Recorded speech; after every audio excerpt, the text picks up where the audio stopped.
welcome back. This is Kevin McCain with Night of Horror Classes in Kevin McCain Studios.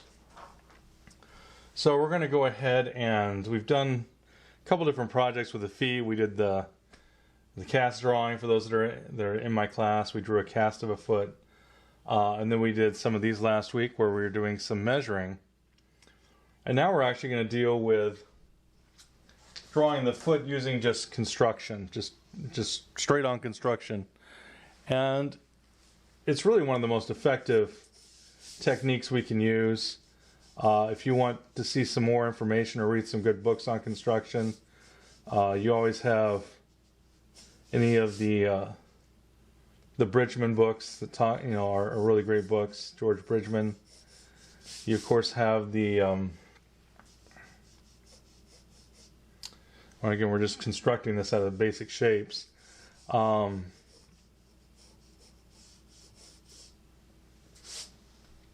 But Bridgman's a good one for the construction side of this. Got some others that I can't remember right now, but I'll mention them as they come to mind because they should. So Bern Hogarth, he's another person that's been around for a while. Bern Hogarth has like 5 different books, drawing the head, dynamic anatomy, things like that. He's another good one to check out for construction. He's again using the construction ideas for the generic and or idealized sort of hands and feet and legs and torsos and so forth and so on. Again, it can be very, very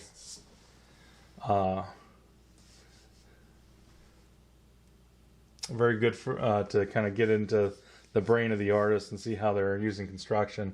Now I should actually be breaking this down because I kind of broke this down earlier. Now I'm just, looks like I'm going over contours. So what I first did was I went ahead, and this was just a straight line coming out.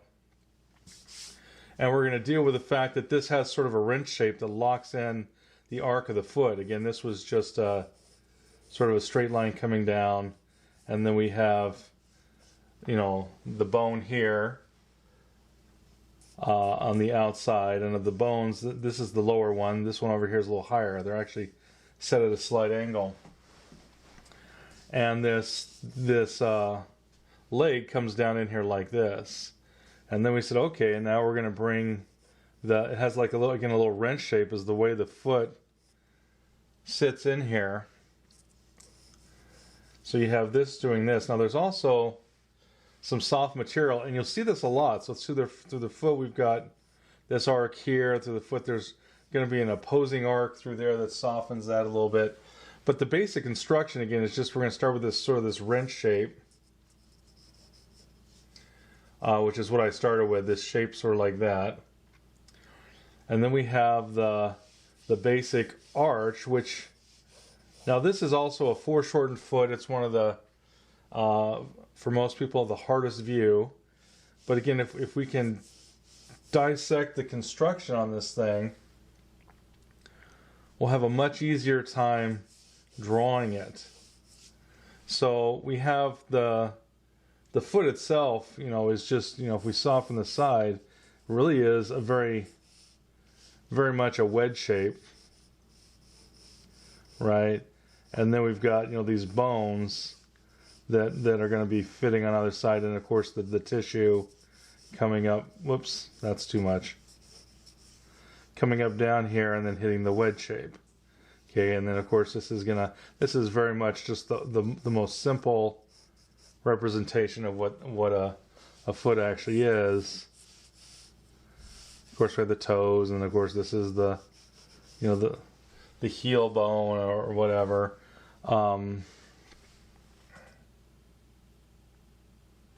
So there's the tibia and fibula. I always get those two mixed up, but the one on the outside, and this is the outside of the foot, this is the inside where the instep is, big toe, little toe. But not only that, but if we turn this from the front, well, then we start to see that there's a definite arch or arc. So again, we have that this is, if we look at the bones, the bones themselves, the bones have an arcing system this way. There's also a slight arc this way to the bones, that double arch. Now it is softly rounded, but when we simplify it, it becomes a straight wedge. So if we started with this, we could say, well, this is, again, the wedge. And then we could simplify this. This would just be coming down here. And then again, this would be, you know, the wedge coming out like so. And I guess if we really wanted to simplify it, we could just, you know, bring this all the way out. And that would be our wedge foot. Now, we're going to do it a little more than just that basic construction. So, again, we're going to first start off with again, the wedge. Now, this wedge has a thickness. So, this is the side of the wedge. And this wedge comes up and it slams into the bone right there as this is coming up. So, we get a sort of a top of the wedge and then we go down the side. And that's what this right here is. This is the side of the wedge. So this is the top of the wedge, and this is going down the side of the wedge, like so.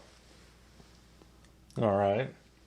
And again, we can keep this nice and simple and get more complex later, but this is the heel going back there, and the heel is coming here, and then it goes into the foot there. This foot comes down, this foot comes over, and it slams into the toes. Now, we're going to start to put in some of the arc, because even though I'm trying to deal with we're trying to deal with this arch part. This is the arch where it climbs up over the arch. And again, we are using construction, so we're using, in this case, a wedge, which is, again, just very similar to the, it's just a modified box where you've taken, a wedge is just where you've taken a box like so, and you've cut it at a 45. So if we have a box here,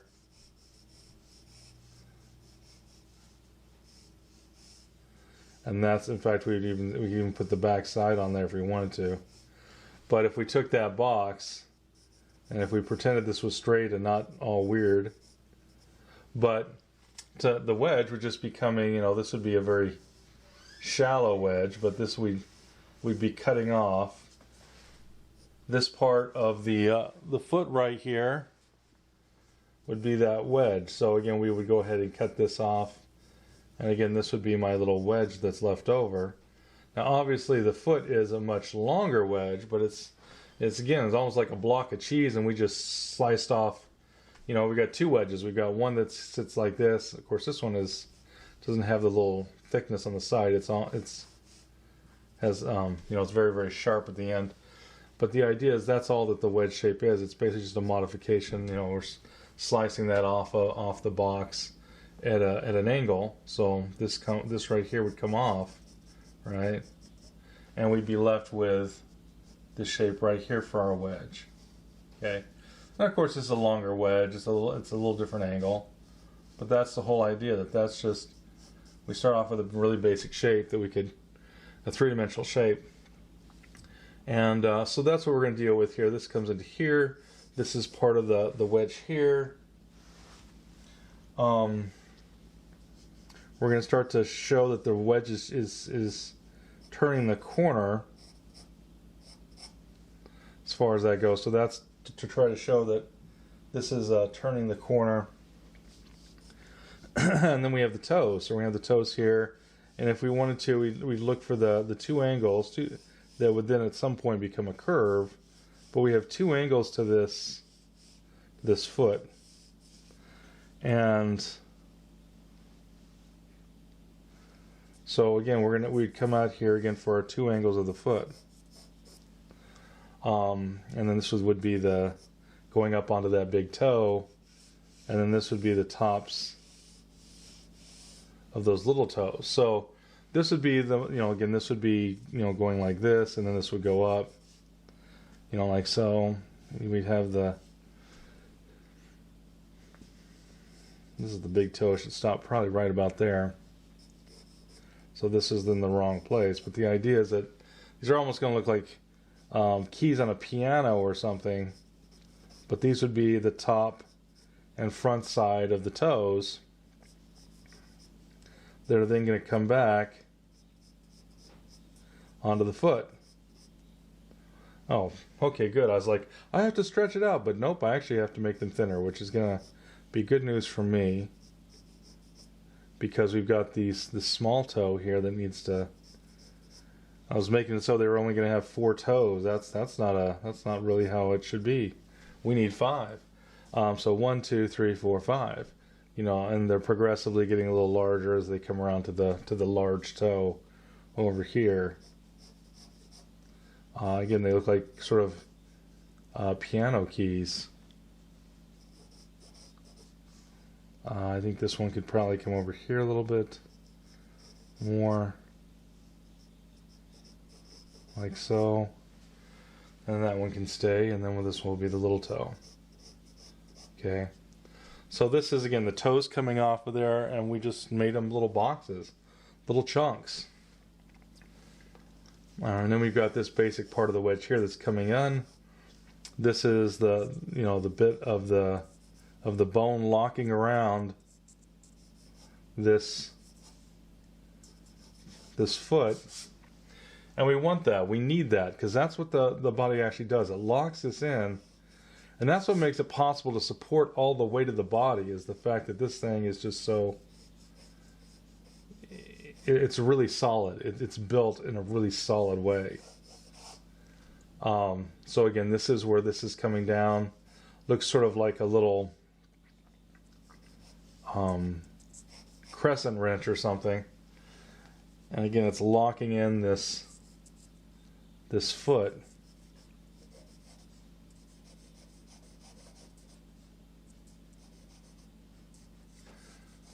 Like so. All right. Now we can use this, soften this back, because again, this is the most basic, and if we wanted to, we could say, well, what's the front of the leg and what's the side of the leg? And you could go, well, this right here, right about there, this is the front of the leg and that's the side of the leg. So we could certainly box this out, and there's times where it really does help for us to do some of that where we are making it very, very boxy. So we're actually going to go in here, we're going to break this up a little bit more to make it more accurate. So we're going to go ahead, and we've got a little bit of this tendon behind. I kind of missed part of that, and I think this is actually projecting a little too far. So we'll cut that off. We're going to go ahead and just start cutting planes. We're going to keep this very boxy and very much using sort of these basic shapes. Like there's there's sort of a modified, this is just a four-sided polygon and stuff like that. But we could start to break this down. This has 2 shapes. This comes down here with the tendon, back of the tendon, and then it comes out for this heel, and then the heel begins to project under, and that's where that's rounding under onto the pad, the underside of the heel, that takes so much of the weight of the body. And so again, we're going to keep this still fairly boxy, but we're going to start to again break it in a few more places, so that we have a little bit of this heel that is coming around, and then it comes over and a little bit up, and this would be the plane of this heel coming down and underneath the foot, like so. That's that heel turning under. As far as that goes, this then would go. This is going under here, like so. We have this plane here is going to be going in a little bit. This is the place that's tucking because of the perspective.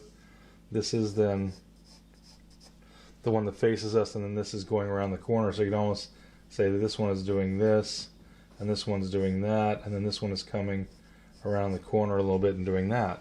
So we could start to divide these up into planes. And the reason we would do something like that is because it helps us when we're looking for changes of value and understanding of the form. Again, we want to understand how this thing is twisting and turning and going back and away from us.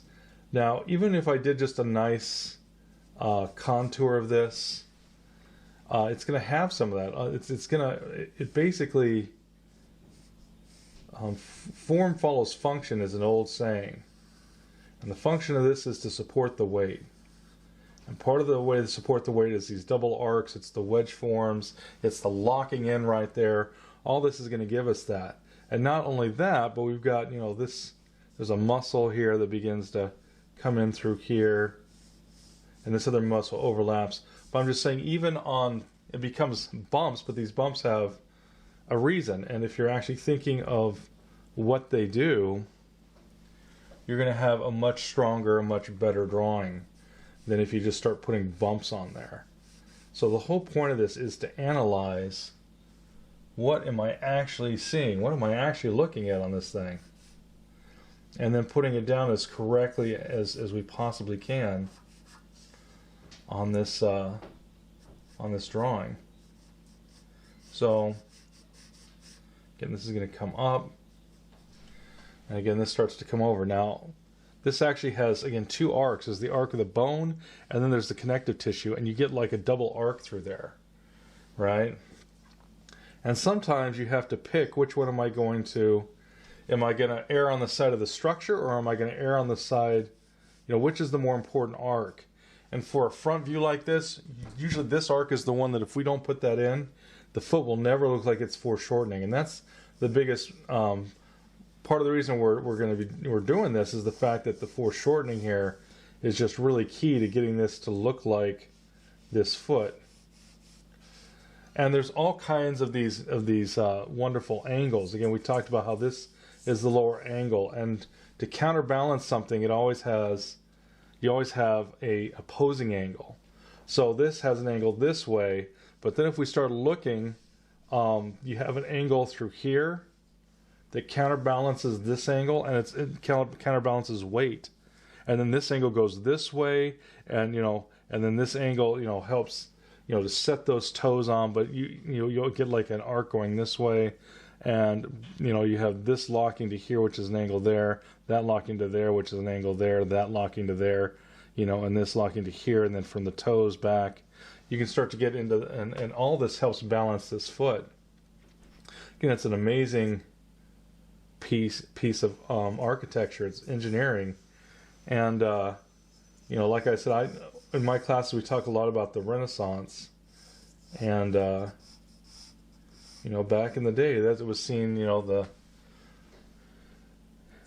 seen through the eyes of a particular philosophy, that it was the body was the work of a divine creator, and that this divine creator, his greatest creation was mankind, both men and women, and that because of that the human body was the most divine of all creations. To understand it was to understand and become closer to God, and not just God, but how things should be constructed, to be constructed well. And so that's when you got into, they really got into looking at the proportions and looking and finding different proportions, and that's how we started to have things like the golden mean and the golden proportion, and based on the Fibonacci sequence and the way that things were designed and the proportion of one thing to another. And so then they said, hey, well, if this is the way the divine creator made stuff, shouldn't we be doing this stuff? And so they would echo it in their architecture, they would echo it in their, especially in the in the churches and things like that, as a nod to that, yes, we understand what you're telling us, that this is important, we will use it. And in a way giving it, giving thanks back to the creator, and so forth and so on. And so it's pretty wonderful stuff. And that's why, again, it was fascinating. Everyone had their own sort of take on it, but it's kind of, that they came sort of the same place. When you start looking at, the Fibonacci sequence, the divine proportion, or in other words, phi, and then how it's echoed in so many different cultures. And so, it was something that a lot of the advanced civilizations would stumble upon, and they all used it, you know, and in a way that kind of gave insight to the way they viewed the world and the way they viewed themselves and the world in which they were cast, or the way, you know, the world in which they lived. And it's pretty cool stuff. We're going to break this now. This has actually got a little bit more subtlety going on with this, with the construction of this foot, and so we're going to end up finding that this flattens and then it comes back and up. Now we're going to, this does wrap around. We are simplifying this, but we want to give a nod again to the fact that this is widening out as it comes down here, and that this is again a little bit more modified. This breaks, you know, at an angle. This is then starting to again come around here and break here, and we could just make that a small little plane, as this then is supposed to, it can't be like a straight corner, which means there has to be an angle. So this would come down and connect to that angle. And then we'd say, all right, well, you know, again, this is coming down onto the foot and starting to then come over and around and all that good stuff. And so whenever we change direction, there's going to be a connection. So we then connect, you know, we go ahead and connect this going down like so. In terms of, again, this foot, we're trying to think of these planes. This plane looks to me like it should be coming over here, looking over there, and we're trying to define the sort of the basic planes of the foot. Okay, so again, there's just some, this is some interpretation. This isn't, you know, just one way to do it. We're trying to think of what we're actually seeing. We're looking up there and we're deciding, like this right here, I think is going to be more descriptive, because again, there's some muscles and some tendons that begin to change this a little bit, but we're going to go ahead, and it was bulging out, to give a nod to that. But I think for the structure, so part of this, when you're kind of taking things into and breaking them into planes, sometimes we'll err on the side of what we know. Now I know what the bone looks like, and so I'm erring on the side of what the bone does, and that, I think that always is a good way to help us understand what's happening on the object. This is again two different planes, a side and a front, and where does that bone, you know, and if we continue, this bone has sort of it changes a soft direction this way, and then it has a top plane. So you're going to end up with a plane coming, you know, something about like this, as this is the side, and this is again that front plane. And so again, we're trying to break these down into, again, these different planes. And this would be the front, this would be the side over here, but this would be the top. And then if we got into it, we'd be like, well, this is the side, but this might be darker because this is getting reflected light. So of the two, this would be slight. So that's what we're doing. You're actually thinking about this to help us understand the form. And then this is gathering value, but this is turning, and maybe it's catching more light. Now there's some pigmentation thing going on here. So there's times where artists will be like, okay, I'm going to give a nod to what the pigmentation is doing, but there's other times where like, we're going to ignore this change because the feet get lighter on the bottom. And this person probably tans, so you're probably getting more of that than what you would have on someone who doesn't tan. But so there's more pigment up here. But I understand there's times where artists are like, I'm going to ignore the pigmentation and I'm going to focus on the form. What would the shadows be doing? Like, you know, if this was painted white or a solid brown, you know, instead of it going from lighter browns and pinks to, you know, lighter browns or what have you, it just would change things a bit.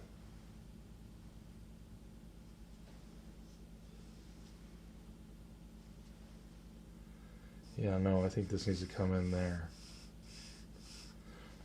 There we go, that makes more sense. So I had these two forms that weren't quite, I needed an overlap and I needed one that needed to come forward. And this is definitely part of the side of the toe right, or pardon me, the side of the foot right there. and then this part is part of the heel. So I needed this to come forward and that to go back, and so I needed an overlap. And before it was a little muddy, and that right there helped clarify it. And now I can go ahead and go on. This would be darker because this is coming in front, right?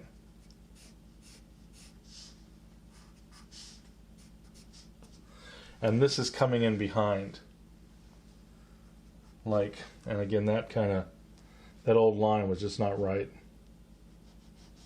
So this is the idea of construction. Now, usually I wouldn't leave this. I would just kind of give a nod to it, and I'd start to make it into the little bumps or what have you. But I want you to understand that by doing this, we have a very good idea of, let's go ahead and clarify this juncture, because this juncture should be a nice edge, right? So we could come over here and go, okay, instead of making this sort of this soft S curve, that's going to be a nice straight line. Again, this is, and again, we are redesigning, but we're trying to do it for clarity. So you might say, well, aren't you destroying some of the form by doing this? We're changing it, yes, and yes, we're losing some of the little bumps, but what we're gaining is the basic structure of what this foot is actually doing, and the different planes. And again, when we're doing like our line drawings, the nice little pretty lines and all little bumps, we want to be thinking of this. We want to understand what we're doing enough so that in the back of our mind, this is how we're seeing this. Okay. So again, this is breaking an object down to planes. I start with basic construction, and we've gone a little bit sort of wild on the construction on this foot. And we don't necessarily need to, again, this would be a very simple, this is the leg here. But that's, I don't think really works so well, because what I'd probably really look for is the bone, and this, as the bone comes off of there, what does the bone do? And so I'd probably actually use the structure rather than just the leg itself, but the leg kind of breaks right along here. Now it's not straight. Obviously, if we wanted to get into some more detailed stuff, it starts to come over here and around because of the way the tissue wraps and some of the muscles and things. And so we could certainly go, okay, well, that's the basic idea, but the nuanced idea is actually doing something. And again, this comes in, and then this actually comes back around and over here, and this thing comes over here, and then this thing comes down, and this would be the opposing curve. This would be, anyways. But we want to start thinking of things as planes, and there's certain times where we'll start with that, and it's a really good way of understanding what we're looking at. So the bumps that we make actually stand for something, and so this is again a good way. Now this is being very, very straight, very, like we've carved this out of crystal or something, and we've just left it all faceted, like a ring or something, like a faceted, sort of stone on a ring. If you go and look at the Bern Hogarth books, he does a simplification as well, but instead of just using straight, we're using all straight edges on this one. He curves them a bit, and they're just fabulous stuff, just amazing stuff. And the idea is, it's the same idea. It's just that he's gone to the next step and go, okay, now we're going to round some of these a little bit. But he's still got the planes are locked. This is locked into here. That architecture locks. If we looked at this stripped of the bone, we would have again this. You have again. I always get the fibula and the tibia sort of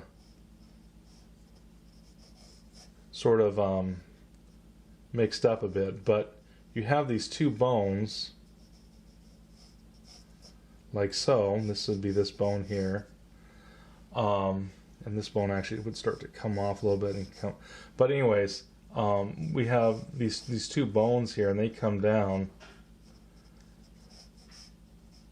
and this one they kind of, they don't lock, but they do have connective tissue that comes down as they connect onto the foot. And so again, you have, this is the foot with the phalanges, and you have the tarsals, metatarsals, and phalanges on here. and all this stuff coming forward. And then off the back, you have the heel bone. I believe it's the calcaneus, but I've got to go back and open up my books every once in a while. After you've done this for years, you're like, yeah, I know there's that bone there, but you're like, now what was that?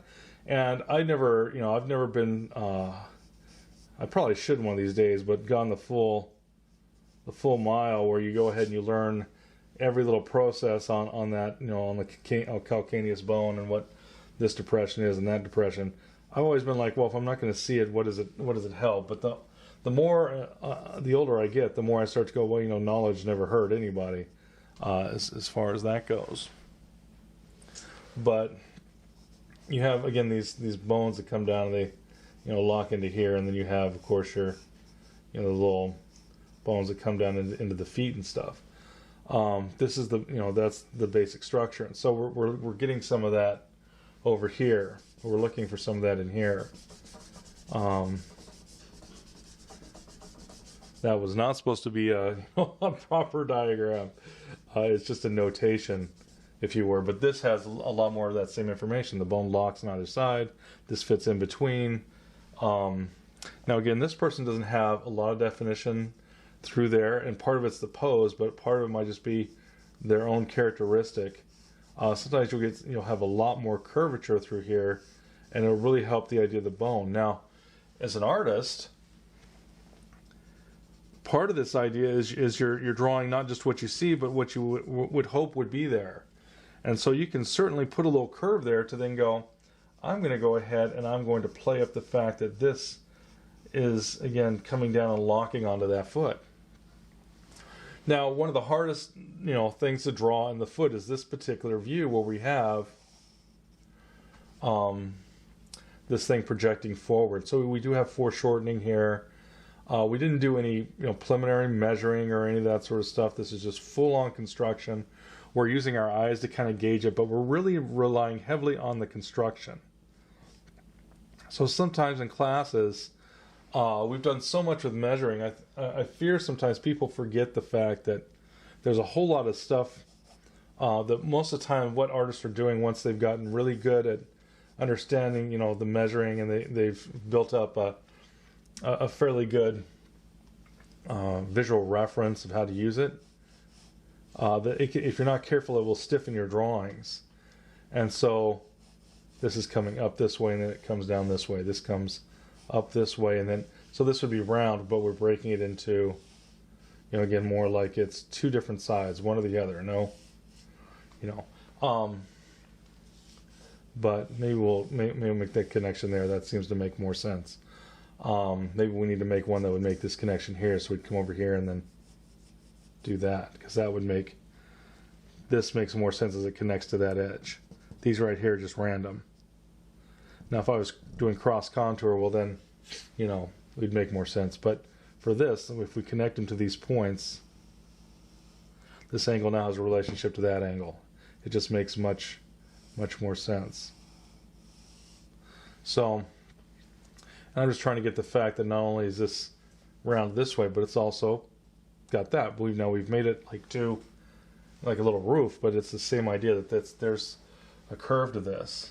Okay, so we're really getting the structure of that foot is locked in there, and then before, and again, this is just to deal with construction. So instead of going like on some of the other videos where we start worrying about little stuff like toenails and everything like that, we want to get the basic general block of like what this foot is, like this little pinky here.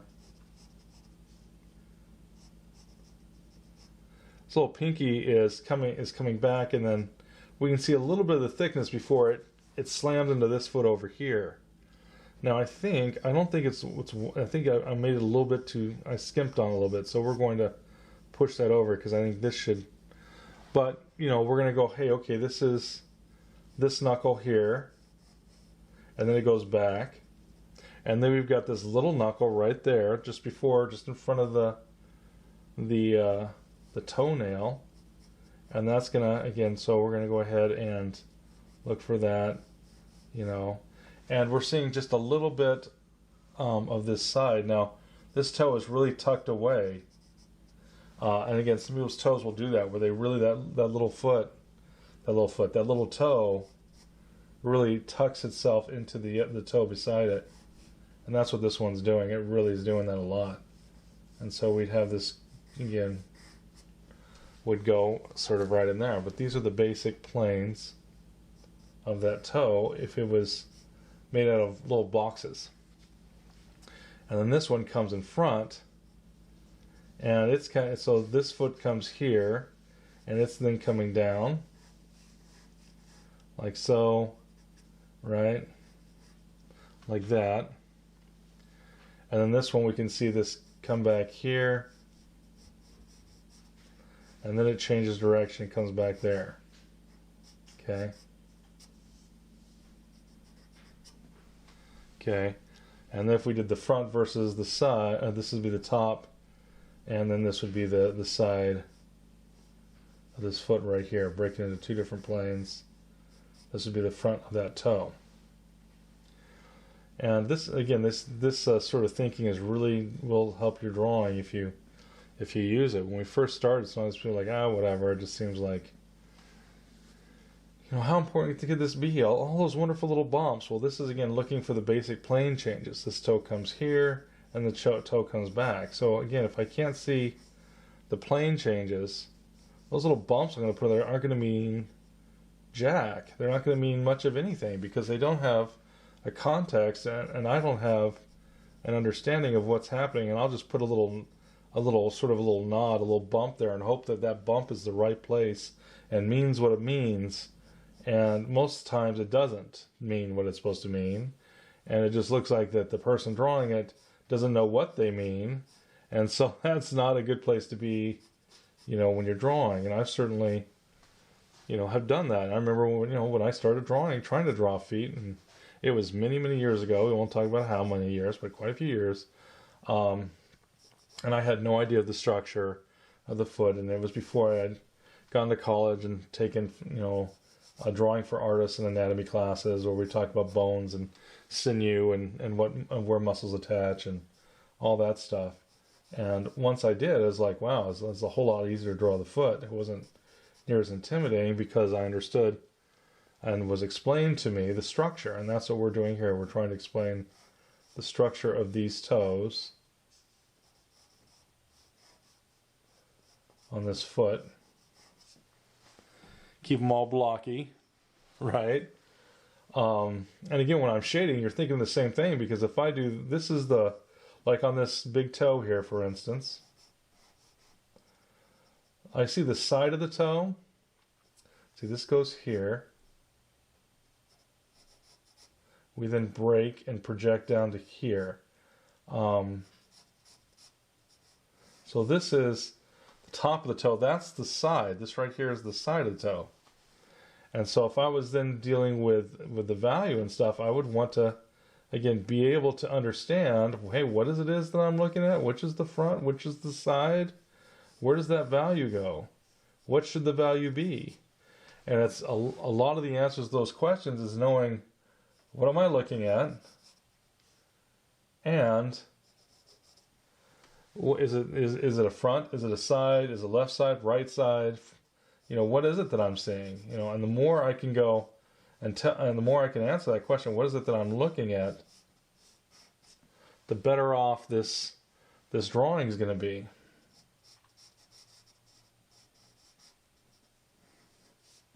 Okay, so there's my little toe right there. And this is the front of the toe. Like so. Okay.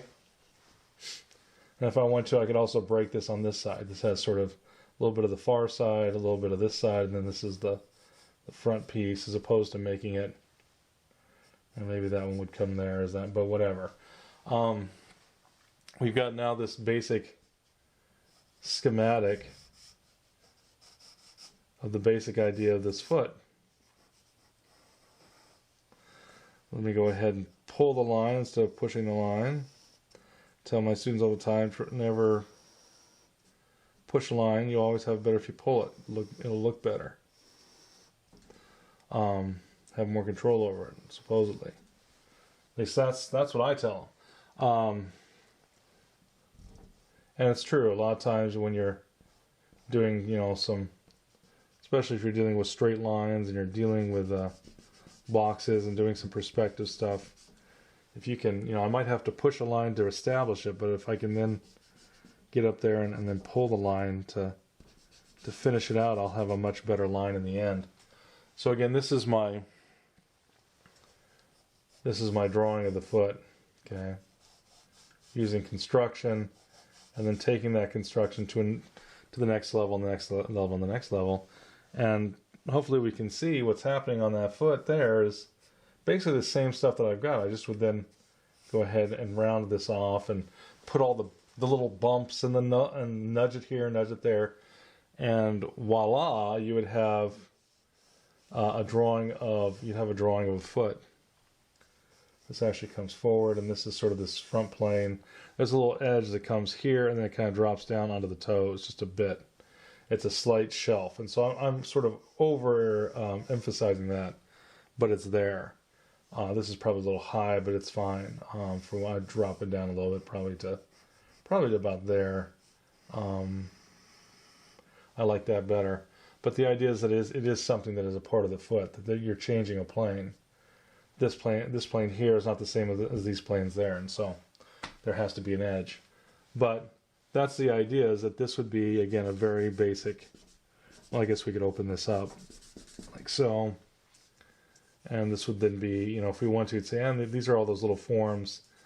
And again, at some point, these forms would then start to round off into much more important forms. But this is the basic idea of it. Now, this is not an anatomical foot. We're not looking for, the tendons that are on top of all these feet that are going back.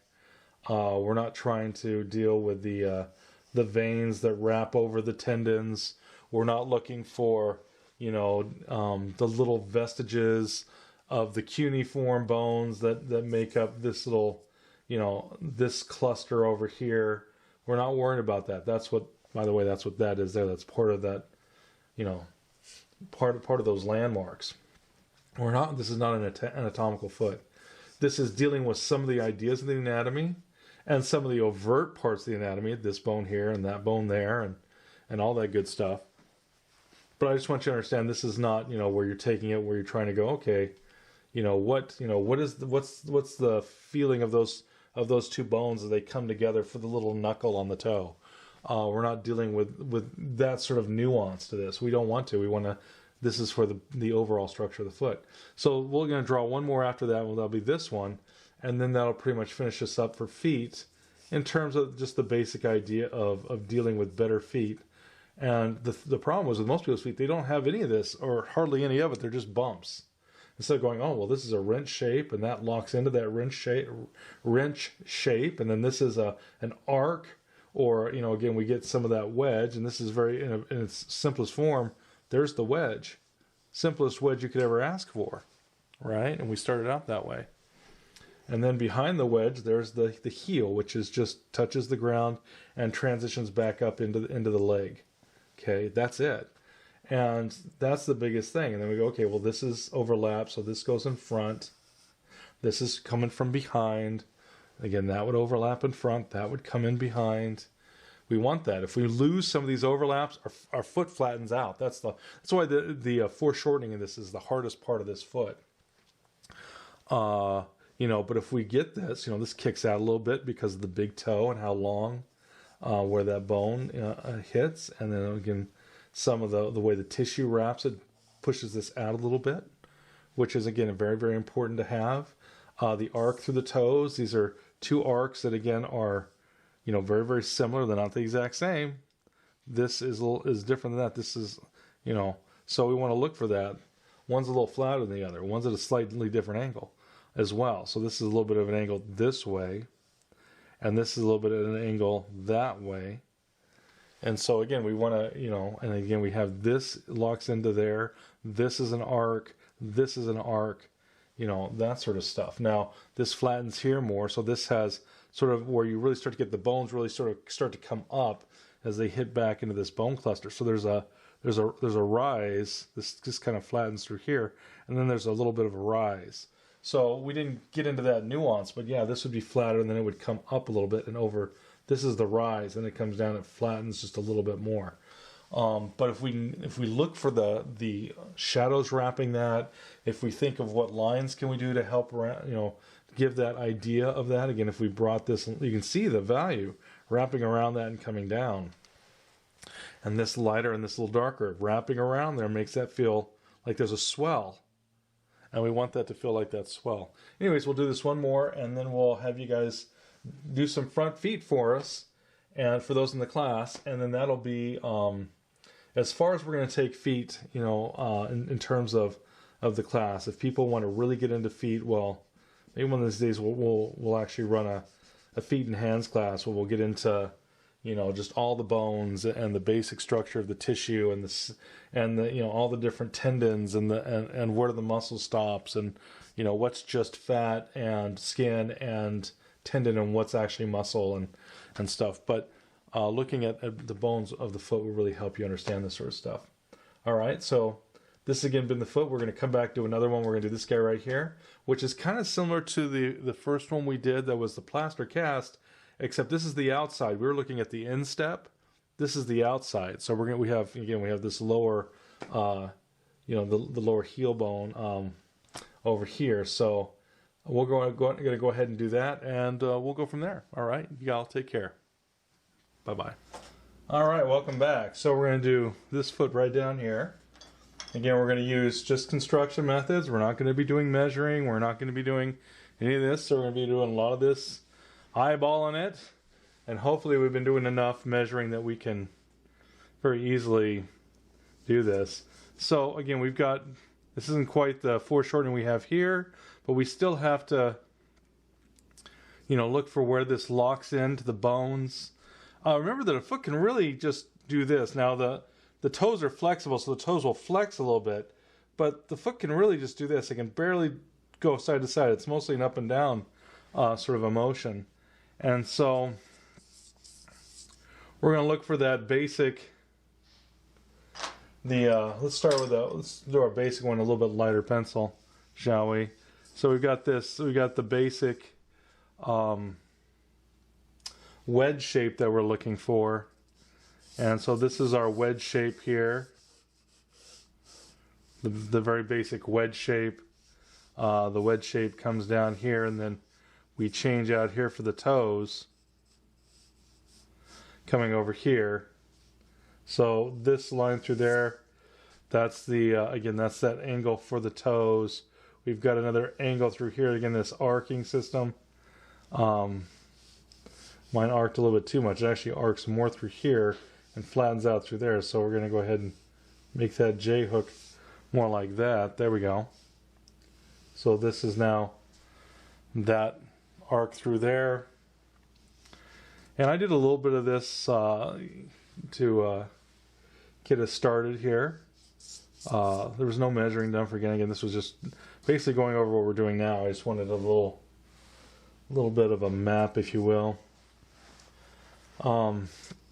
Again, this is our wedge shape. I think the wedge shape actually comes more to this toe, and then it breaks back and goes up here like this.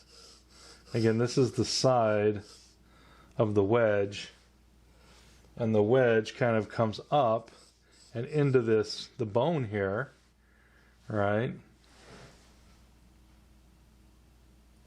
And we have the outside of the foot. All right, and so you've got, this is the bone here, and then we have the other little bone fits into that, but of the two, this kind of fits here, but this is around the corner. So this would be fitting in, again, around the corner, so we don't even hardly see any of that except for maybe a soft bump like so. Because again, we got perspective happening with us here. I'm seeing a little more of the side of the foot. Again, I think this needs to actually, this wedge seems like it should drop right between those toes, which means it should probably be right about there. So again, we're getting a little bit more of the wedge here going around the corner. If we took this, again, we're looking for the basic angle, right? We're not worrying, you know, we can measure angles with construction, but again, we're not doing any formal measuring stuff. Again, this comes up here just a little bit in front of, and in fact, we actually can pick up this rhythm as this is coming then back into here. So again, this would be here, this would come here, and then we get a little bit, this is just a tiny bit of a shelf. It's really very round, but if we come off the toes, there's just a little bit of a shelf right along here. Again, where it comes out a little bit and then it goes under. So this would come down here, then come out just a little ways, and then break back as it starts to tuck under the foot. Right? And then we've got this ankle bone. And again, I'm looking to break this into no more than 3 to 4 pieces, so to speak, as far as that goes. And then this comes up again into that wedge, like so. And again, this is the end of the wedge right here, and we're going to see again just a little bit of the far side of the overlap of that far bone.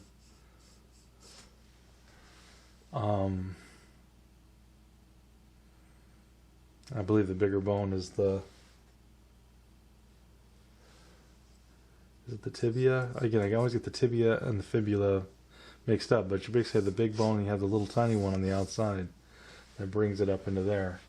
So again, we're going to have to crack the anatomy books and remind myself of all the stuff I forgot. I have to do that every so many years. You have to crack the books and go, let's see, what is that bone called, or what is that muscle called, or what is that little piece called here or there. It's always good. It's part of a process. Sometimes people think that art is like this blow-off sort of thing, that it's not that big a deal, and there's not that much learning. You just do it or you don't, and that's all you do. You just do like this. The drawings just sort of pour from you like you're a fountain of creativity, and it's actually absolute nonsense. You have to learn a lot of things, especially if you're going to be, like an illustrator or a concept artist, or if you're going to be a comic artist, or illustrator or something like that, fantasy illustrator, all kinds of different things you could do. But you have to know a lot of knowledge. If you're doing illustration, you have to know how to draw animals well. You have to know how to draw people well. You have to know how to draw buildings well and deal with perspective. You have to be able to do landscape. You have to be able to do still life. You have to be able to do portraiture. You have to be able to do people in various angles and doing various things, and all this different stuff. If you're going to be a decent, halfway decent illustrator. And so we want to keep that. There's sort of these actually come, you can almost envision the angle coming back to here. And again, that's very important that these having it. Same thing with this. There's a converging, take these down and they're converging. Take these angles down, they have to converge. So again, when we're doing construction, we're very aware of the angles. That's an important aspect of this. I think this is going to get modified slightly as this thing goes around the corner, and this goes up to that point right there, like so. And this thing is going to come here, and then again this is the bone coming up, and then that goes there. And then this is this plane.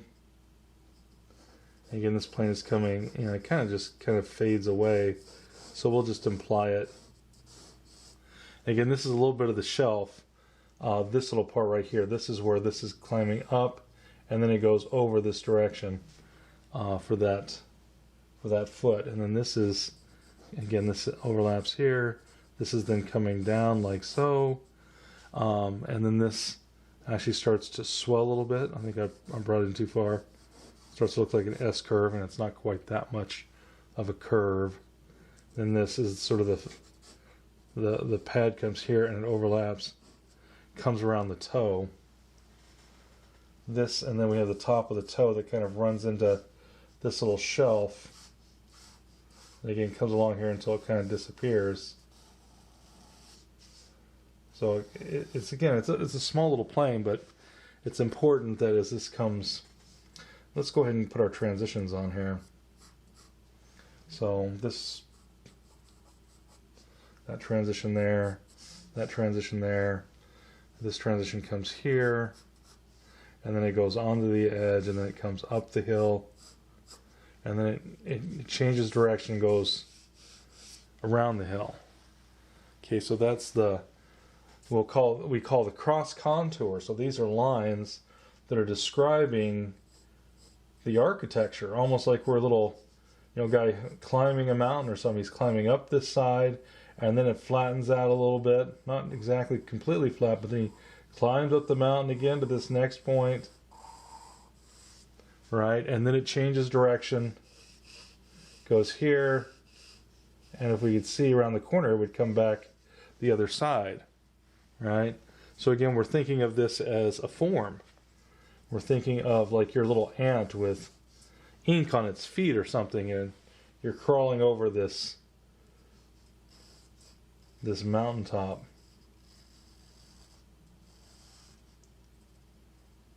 Now, again, this is where this starts to crest and comes back down. I'm going to, instead of breaking this in two angles, I'm going to make it a little curvilinear. I think I made a little bit too much. As this, again, then comes out, and then down, and then into the foot. Now we also have that. Let's go ahead and make decisive lines. Now again, do I draw like this all the time? No. But I'm thinking about this all the time. This is plane thinking. Thinking of the different planes. And it's very important to, in your drawing, part of your drawing habits is to at least, like if you're trying to learn something like hands or feet, draw at least 10 of them where you're breaking them into planes so that you really begin to internalize and understand what these things are actually doing. And it will really just help your drawing immensely. Because drawing really is a thinking process. It's really about understanding. I kind of got off on a tangent, but I was talking about if you wanted to train as an illustrator and if you want to train as a, now with sometimes with fine art, you're just so specialized. And there are other areas where you're specialized in illustration. If you're an inker in a comic book company, you're not going to be dealing with paint or watercolor very often. They're going to try to make sure that you're very well skilled and very highly trained to do a certain number of things very, very well, and then not worry about, you may not be doing the breakdowns for the figures. You're just dealing with the inking and stuff like that, where someone else might be doing a little bit of, they'll be doing the breakdowns, and then they're handing the breakdowns off to somebody else. It's going to rough out the figures, and depending on how many people, some people work in large teams, other artists are a lot more, try to have their hands in every part of the process.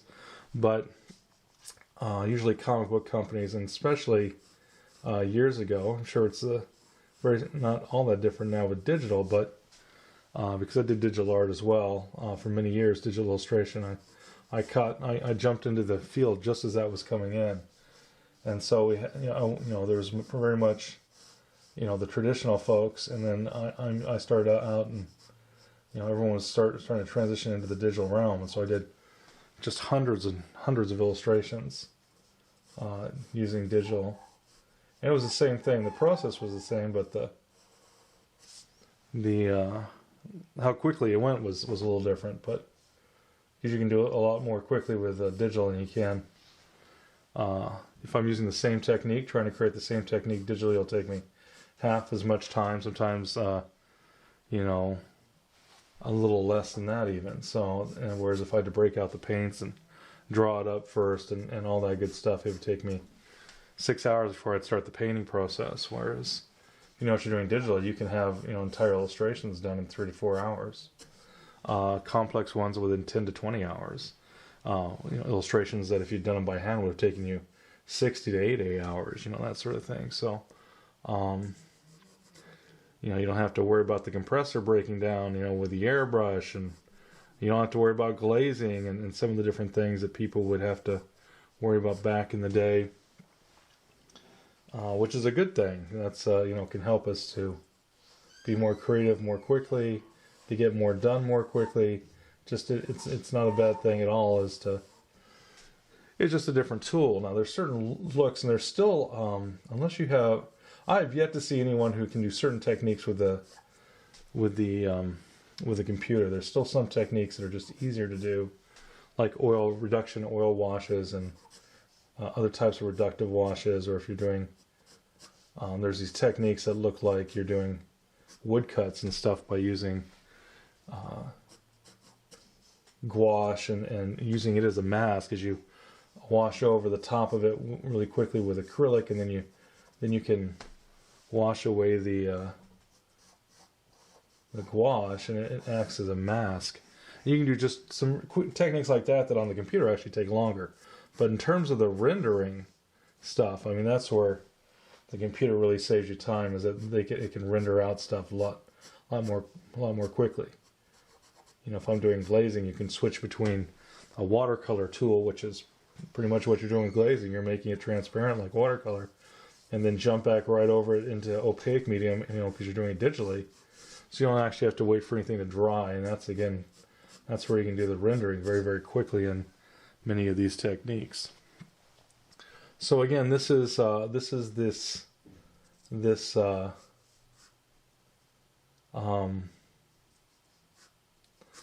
foot that again we're trying to break down. This actually, we're going to let that fade because that becomes a lost line. We pick out the outside contour, which now the leg should be getting smaller as it comes into the ankle. So we're looking to make sure that we do have that happening. We do have the the bone here.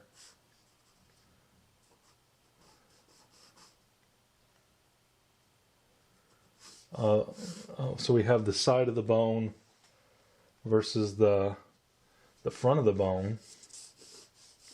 If we wanted to go ahead and make this very simple,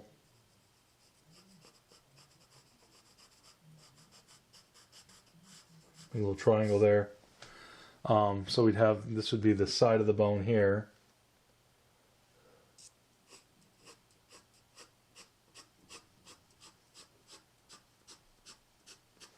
While that's the front of the bone. And then you have this going around the corner. Right, so you could go ahead and make those contour lines, cross contour, going around the corner there. Need to clean up this line right here because that's very confusing. Doesn't go with the rhythm that I just established. So again, this is going around the form this way. Right, and we could even get to the fact that again, if we use these straight lines, all these straight lines would have slightly different angles.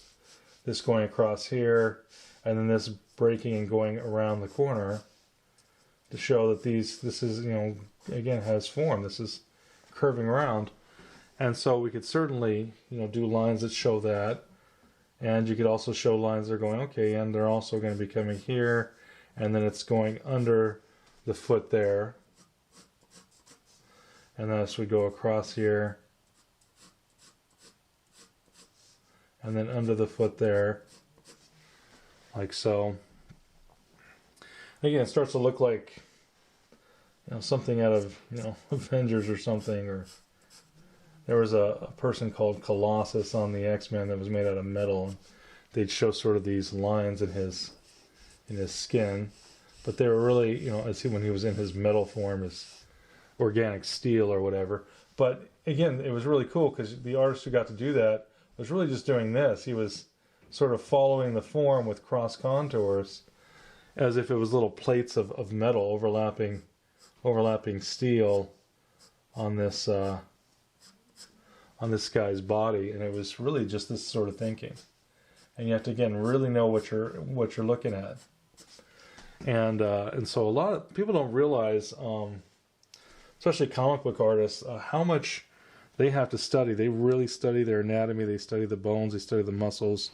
You really have to know that stuff. Otherwise, your guys just look like frumpy, bumpy little, caricatures, little cartoon guys. For those that are actually really doing the stuff, we're like, wow, that's amazing. Those guys are actually, they study years to get really good at the anatomy part of this. But again, I think you can see what's happening here with our foot. We've got him.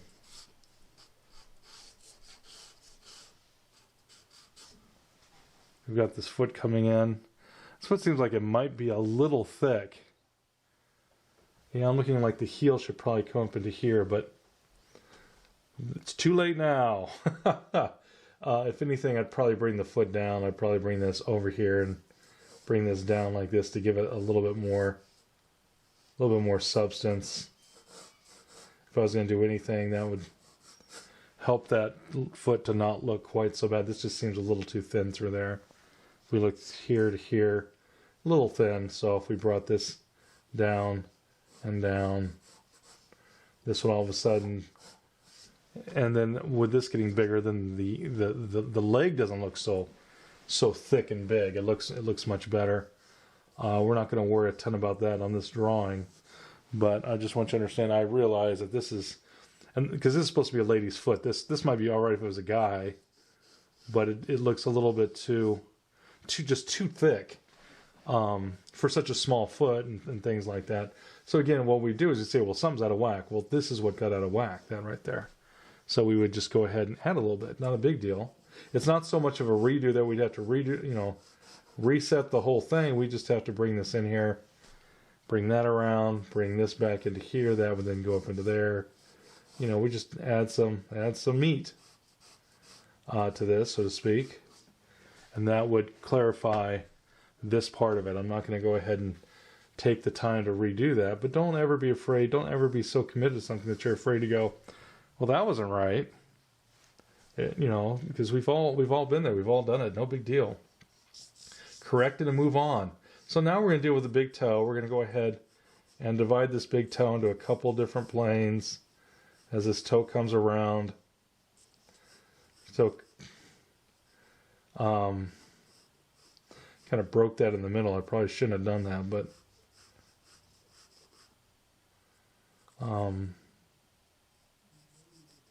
comes up, comes over. So again, we're going to keep this very blocky in terms of the way this toe is. We're not trying to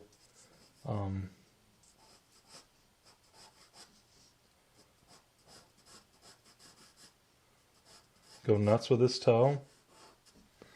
Okay, so it changes direction just a little bit. Now we got some folds in the skin there that are not, so the folds in the skin are not what we're looking for. There is some. I don't want you to think that there's not, but we're thinking of the basic planes. That pucker, it kind of is there. We still have three. We have three different sections. I've broken into two. We're again decided to simplify it. But if we come in here,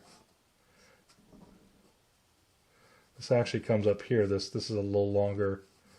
See, this kind of comes here, and then this comes in front of there. That little bit right there.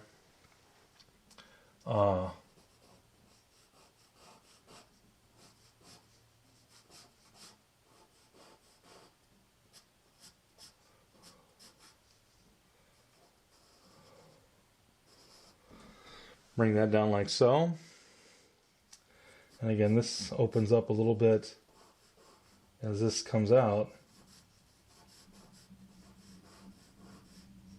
And again, we could break this into more, but for right now, we're again trying to get just the basic idea of what's happening here.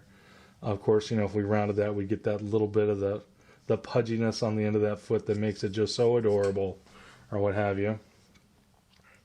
This would then come up here like so. This is going to come up and over. Now I've got to make sure that this is, because we're looking for that curve through here, so I don't want to forget the curves. That's what usually happens when we get off on feet. We get so distracted that we forget the basic structure of what the foot's doing, and then we wonder why a foot doesn't look like a foot. If I don't have this curve and that curve right and that curve right, and that this comes in front of that, and that this gets a little wider, you know, all these little nuances that are the basic structure. The basics. If the basic stuff isn't right, it doesn't matter how cute the little toenail is you put on the foot, it won't look right. It's that important when we're doing this stuff, that it's more than just, you know, superfluous details. It's more than just, it's the basics. That's where the magic happens. And if we don't get the basics, it just isn't going to look right. So that's very important. And it's not just with feet, it's with anything. But with things that we know, like feet, like hands, like portraits and stuff like that, it really stands out. If we don't know what we're doing, we're so familiar with these things that people will call you out on it. They're like, yeah, that doesn't look right. And you'll be like, oh yeah, you're right. I totally missed that. I wonder what's that about. And it's basically, we dropped it in with the basics. You know, I always tell people in the portraiture class, if you've got the wrong proportions, basic relationships, you're not going to have it look like somebody. Now, there's always a caveat to art, because there's always there's always exceptions. So if you're doing fine art portraiture, you know, where you're dealing with formal portraits of people, there are really good caricature artists. Not bad. There's people that just they do caricatures, but you can't hardly really tell the difference between their caricatures. They have to put little things and little with the hair, and you know, sometimes they'll be like doing a political cartoon and they have to put the person's name above, you know, the cartoon they've done, because it doesn't look like the person. It's I'm not talking about those types. I'm talking about people that are just at the top of their game. And don't get me wrong, I am not a caricature artist by any stretch of the imagination. God bless them. They're really, you know, they do it well. They still study all this anatomy stuff, but then they like to, as I've heard it from most people that do caricatures, they have fun with it. And who would say that they don't have fun? If you've seen, you know, really good caricature artists, they're great. The humor and in some ways they can touch people in ways that other art just doesn't. Make you think in some ways, in ways that other art just doesn't. It's actually quite an interesting art form, caricature.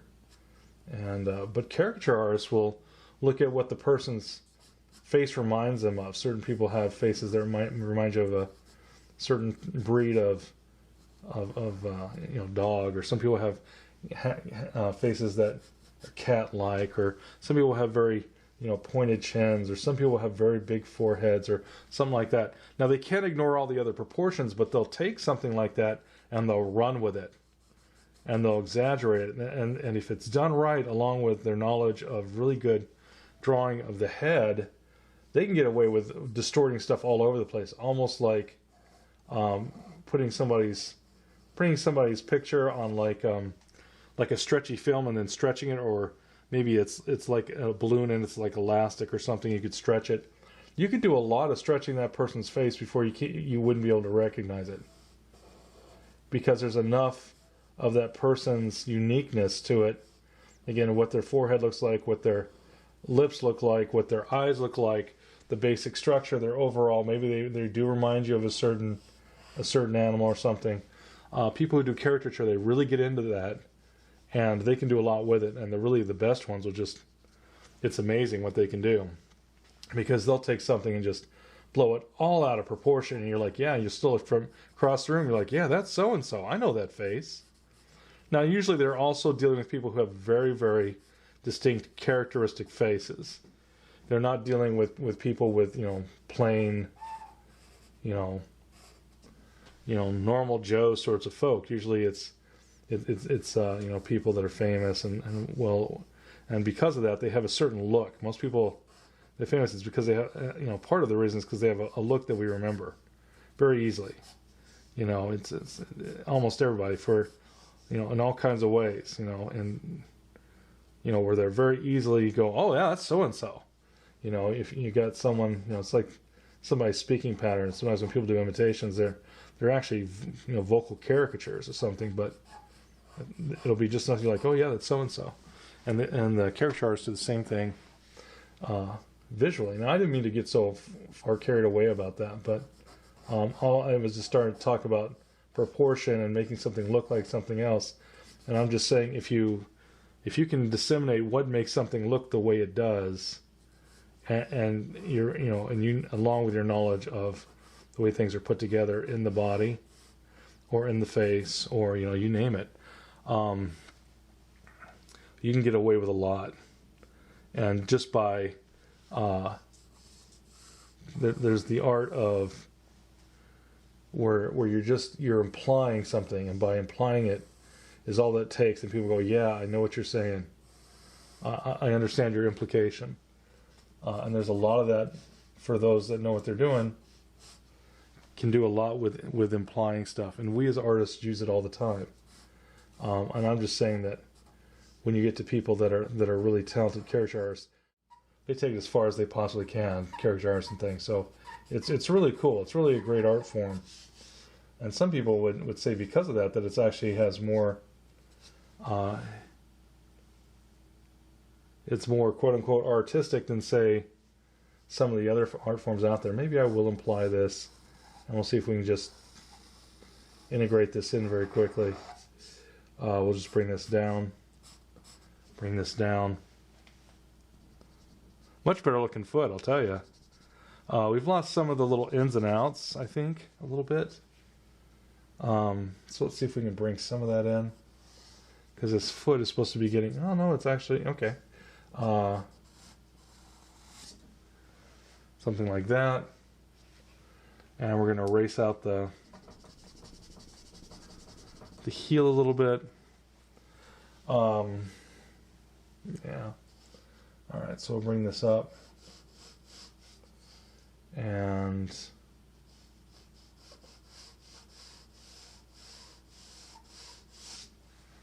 we'll go like that.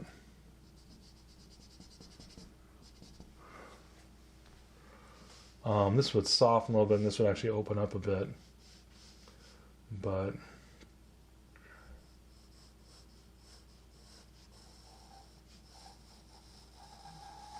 just a bit.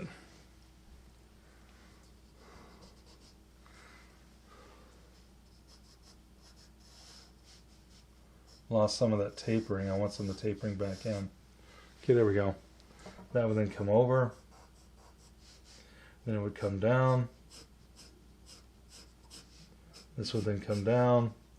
This would then come down. And again, once we've done this, again, the foot doesn't feel as heavy. We could still probably bring this in a little bit. This looks like this could start from here. And just by bringing it in just a little bit, that will give a little bit more. So again, we said this was a woman's foot. We could bring it so that you look for the S curve, but bringing this in just that little bit makes this, and actually I didn't move that. Just by bringing that in, it implies it being thinner than what it is. And so sometimes it's just little stuff like that. Did we get enough to get that little bit of it to imply that it was, you know, this, or imply that it was that? I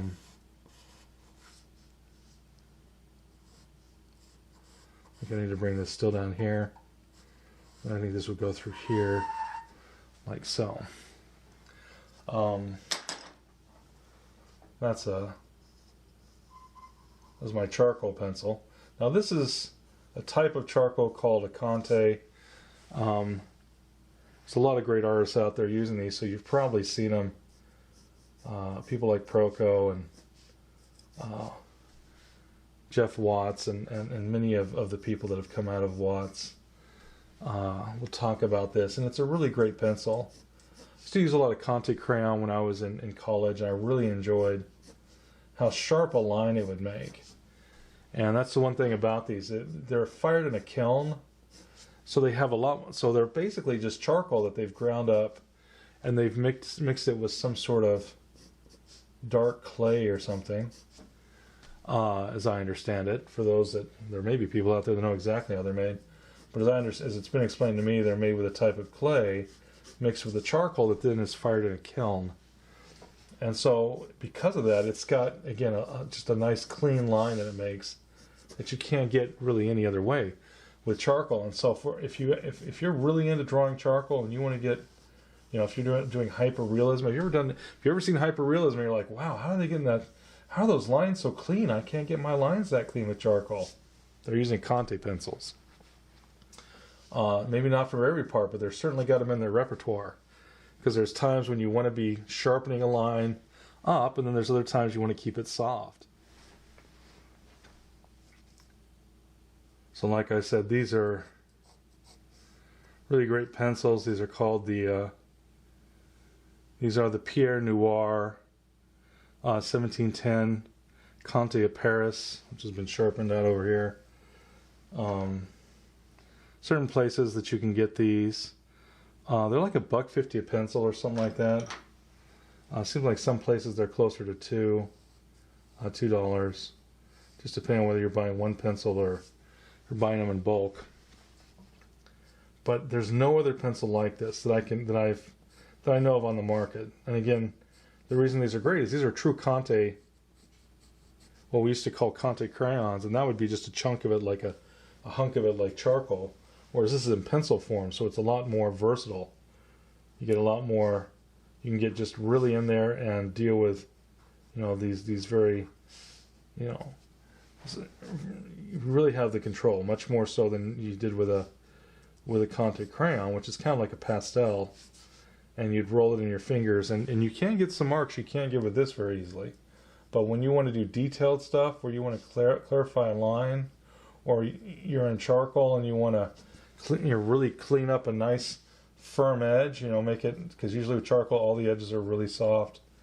You grab for this sucker, and they have different types. This is a B, and I believe they have a 2B and maybe a 3B or something like that. And I believe I have an H too somewhere around. So they have different hardnesses, just like you would with any charcoal pencil. But man, they are just really great. And again, you've seen them on some of the wonderful videos that Proco does, and some wonderful videos that Jeff Watts does. These really superb instructors out there that really have some great stuff. They do a great job, thank goodness for them, because they're really getting some people excited about drawing and painting that may not have been really all that excited to begin with. And I know I'm off on tangents, but sometimes people are like, well, why do you even care? I mean, what? I've got my Wacom tablet. I've got my computer.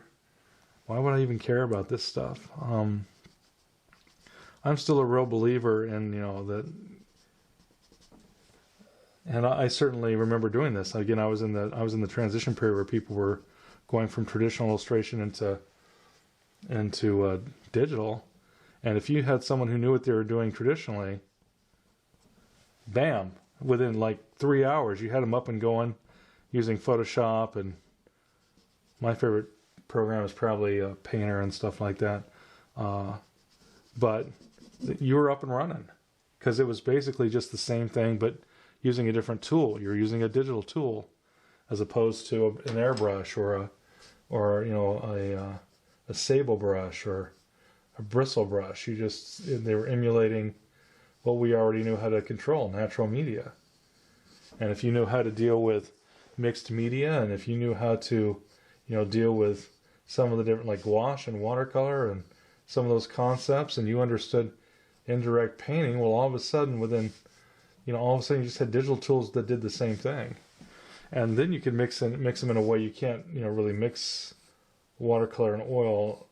I mean, you could, I guess, if you really want to, but not really well, not in a great way. Whereas you could say, well, I'm going to do an oil painting in digitally, but you're going to say, well, I'm going to use the watercolor for my glaze, and I'm going to use the pastel as a dry brush, and I'm going to use, and so very quickly you're doing the same thing that you were doing traditionally. It's just a different tool. It's kind of like people talking about back in the day, late 70s, early 80s and stuff like that. People were talking about the synthesizer because the synthesizer could make so many instruments. They speculated the synthesizer would take over and instruments would become a thing of the past. And now we fast forward to 2020, and that's just not the case. Synthesizer is a different tool. And so if you know how to play, you can, play your instrument, or you can play, the instrument using a synthesizer. And if you understand, if you're a master of your craft, you can probably play, several different types of, of instruments. But it's the same sort of concept that was just a different tool. The computer to the artist is just a different tool. There's nothing wrong with it. There's nothing inherently insidious about it. It's just a different tool. And as long as it's viewed that way, then I think it's a very effective tool in many ways. And so that's great. And I know of some people that are fine artists that actually compose their things digitally and then they paint them traditionally. So again, it's just it's very fluid, working back and forth and back and forth. It's really just such a wonderful extra tool for the artist. And again, it's there's just all kinds of advantages. Let's say you don't have a studio that's got room for a 40 by 60 drafting table. Well, you just open up Adobe or something like that, or whatever the program may be, and some sort of vector program, and away you go. No big deal. Whereas, if you got the old way, you better have space for that drafting table. And they had some really cool ones. They had some that had motors in them, so you could raise them up, raise them down. There were some that not only were drafting tables, but also had a built-in light table, for drafting companies and or publishing companies that did a lot of just stuff that's old hat these days, like paste up and stuff like that people used to have to do. And so they had all these tools, and now you'd be hard pressed to find some of those antiques, but they are certainly interesting, fun when you come across them. But they are big, just like the dinosaurs of the prehistoric age. But man, are they cool! And I guess I better quit dating myself. But anyways, I came to illustration in the late '90s. Is when I got out and got started in the industry. Did I say late 80s? I meant late 90s. I came into the industry in 97. Again, it was just when people were starting to deal with all this newfangled stuff. It was pretty fun. Now it's old hat. Now it's taken over. But back when I started, there were people that didn't even understand it. We'd send it off to an art rep in New York, and they'd be like, "What is this stuff?" And we'd be like, "Well, it's digitally created." And they'd be like, "What? You mean like computer art?" And most of the computer art you saw that way, or that in those days, were little caricatures and little little cartoons and stuff like that. Very heavy-handed.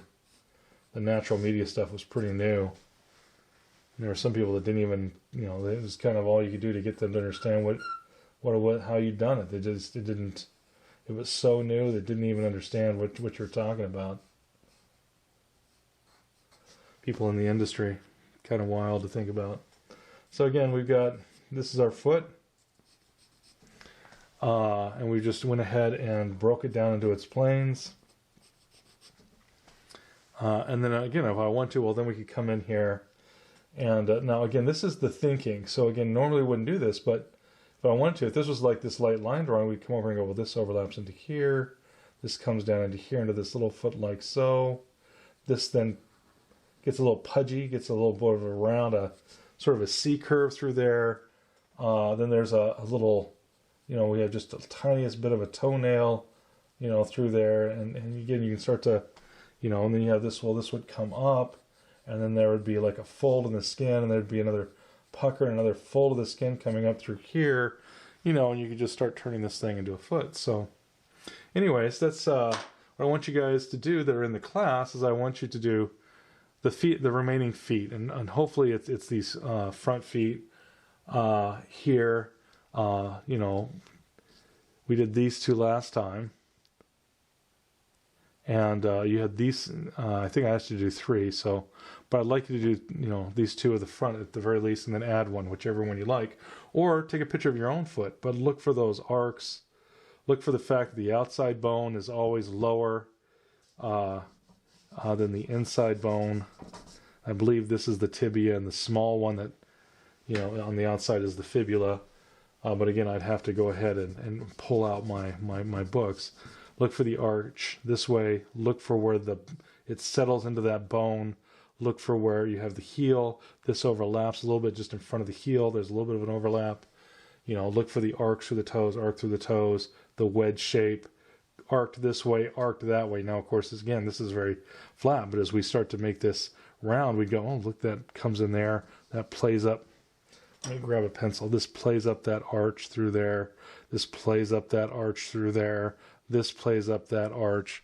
You'd really get in there and start to define it. But these are what we call secondary forms. These right here are primary. So these are key. So these would have to be lighter lines than this. And then the little details, again, those are tertiary. In other words, they're the third step. So this would be primary. These would be, like some secondary forms. Well, not this one, but this one right through here. Secondary forms, so it would have to be lighter.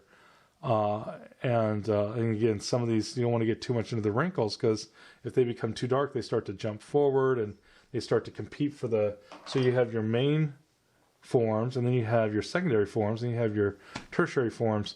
And so that just doesn't mean you wouldn't have dark lines. It just means that there can be more contrast to that line and its context in the outside contour. There's a couple places where we'd make exceptions for that, and that's where we'd have little like occlusion shadows. But even those, you got to be careful, because again, you don't want them to upstage the main actors. They can get close, but they can't upstage them, or otherwise it's going to be wrong. So go ahead and try to draw some feet. Again, they're really fascinating feature of the body. They don't get quite their due. And this is why when we drew the shoes are so challenging, because they fit around the feet. And hopefully the one thing that, if you've learned anything from the talk on feet, is how many subtle complexities there are to this form of our foot. That makes it so exciting. It makes it work. It's how it distributes all that weight down onto this one, this one little appendage here that takes the weight of your entire body and takes the weight of you jumping and, people, dancing, or, if you're doing karate, or if there are people who are doing martial arts or mixed martial arts, or you name it, tap dancing or whatever the thing is, running, jumping, all that good stuff. It's all because of the way the foot's designed. Look for it. It's a beautiful design. Incorporate into your drawings. This has been Kevin McCain with Idaho Art Classes. For those of you in my class, I'll be in contact with you. And you already have this reference, but just in case, I'll send it to you again. Otherwise, you guys have yourselves a great day. I'll catch you later. Be more creative. Bye-bye.